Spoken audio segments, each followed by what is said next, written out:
सोलापुरातील तत्कालीन जिल्हा क्रीडा अधिकारी नितीन तारळकर यांना 16 एप्रिल 2026 पासून क्रीडा व युवक सेवा संचालनालयाचे आयुक्त शीतल तेली उगली यांनी निलंबित केले आहे. सध्या ते सातारचे जिल्हा क्रीडा अधिकारी म्हणून कार्यरत होते.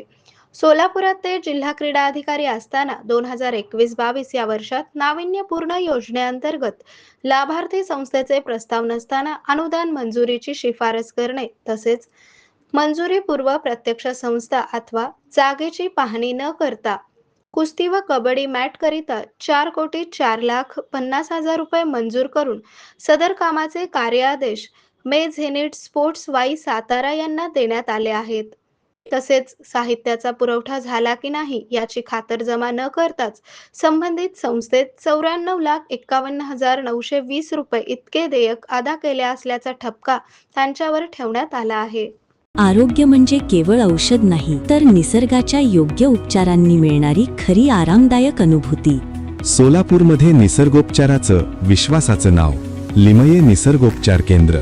इथे उपलब्ध आहेत विना औषध उपचार पद्धती, ॲक्युप्रेशर, ॲक्युपंक्चर, कपिंग आणि मसाज थेरपी.